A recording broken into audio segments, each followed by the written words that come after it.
Welcome back to Snipe City Cards. A little bit of a different video today. We've got some interesting pages for our binder.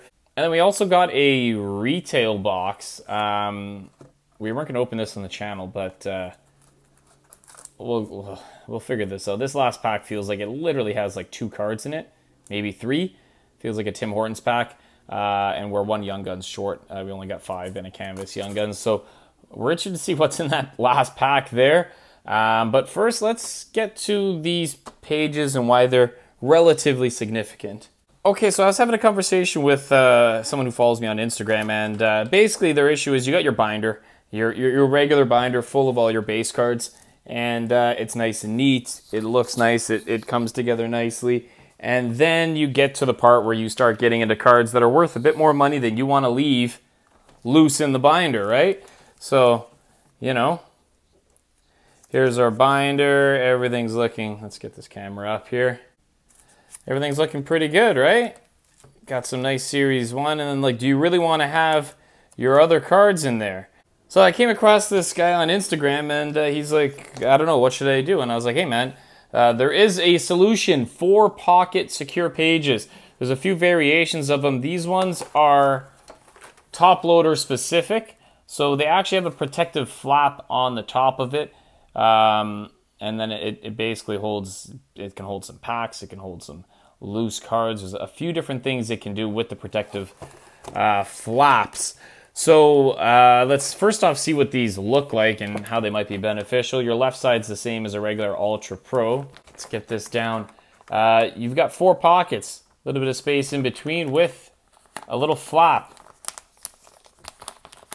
So you put your card in, or your pack. Let's put this really tiny pack we're going to open up in a few minutes. Slide them in through the top, and then you kind of let the flap kind of close it up a little bit. So that's not half bad. We tested out with a few different things to see what we can fit in here for having our binder to be relatively complete. So we'll show you the options of what we have, and you guys let me know what you guys think. For starters, depending on what you put in here, might make things a little bulky, as you can see. So these guys here are the first things we'll get to. These are PSA slabs. They just barely fit, although the slab doesn't, the flap doesn't close it very good. We got some other stuff which hide pretty nicely. So somewhere in amongst the rest of these are, there's 4 pages of the bigger ones in total. There's some that just have top loaders. There's some that have card savers. They're in card savers, and they fit pretty snug, which is nice.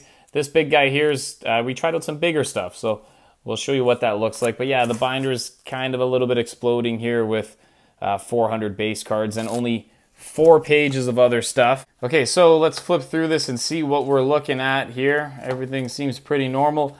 And then bam, this is our 4 PSA slab page. So it's bulky, it feels a bit thick. The flaps, they don't hang over the front edge. I don't know if you guys can see that. I'm trying to flick it up here. But they do hang over the top and sometimes a little bit over the front edge. I'm not worried these PSA slabs are going to fall out, as this Matthews is a little bit loose. Just going to make sure that flap comes back and over. Maybe I should be, considering, you know, did this to McDavid trying to crack it out of a slab. So, you know what? Maybe you do need these. Look at this. That Matthews definitely slides around a fair bit. Okay, there we got the flap on. So PSA cards slide pretty much perfectly in there. We tried MNT stuff, doesn't fit. We tried, sorry, that's more PSA. We tried Beckett, does not fit. We tried HGA, definitely doesn't fit. Didn't have any SGC. We tried, what else was around? Any of this bigger stuff. KSA, all that kind of stuff, that's not really going to fit in here. So that's one thing to keep in mind. But PSA stuff does. I did see some other stuff that were kind of similar page. They had these kind of circles, and they were apparently supposed to hold BGS stuff right in place. The problem is your pages are going to be so thick. Like, how many BGS slabs can you fit in one binder if you want it to be next to the cards in the proper order? That being said, if you want your own BGS only binder, that's definitely doable. But graded cards aside, let's see some of the other stuff that we tucked in here. And this is kind of how it looks against the other pages. It kind of looks a little weird, but these are card savers right in here, and they slide snug pretty much perfect. I'll show you by pulling the Marner out of here. Like perfectly snug along these two sides here. So card savers work super well in here, especially if you're using thinner cards. Will fit nicely in the pages, won't give you too much of an issue. That's kind of how it looks like against some of the other stuff, so it looks a bit weird, but I don't know. I don't think it's too bad. Okay, we should have something much thicker in here, and then we should have some top loaders. So these things are supposed to hold cards up to 130 point. So we tried it out. Look at that. This guy's sliding around too much. That's one thing that maybe I'm not a big fan of. We've got our Jack Hughes in a a Jack Eichel, autoed numbered to 5 from buybacks. The one touch slides around quite a bit. We've got our Travis Dermott RPA in a top loader, nice thick one with a, hard to see over there's a team bag over there, fits nicely. We got our rookie materials. I put this in upside down, but let's try to do that properly. Oh, I think I lost the flap. See, the flap gets stuck underneath a little bit, but... Okay, there you go. Our new hook rookie materials fits nicely. And then just to see, you know, it said you could fit packs. This is our 15 card Tim Hortons set, and fits snugly in there. Once again, though, space-wise, do you want that taking up that much space? I don't know. That's probably a separate binder kind of thing. Last page here, we've got top loaders. A little bit of movement. You can see the Höglander slides up and down, so does Kaprizov.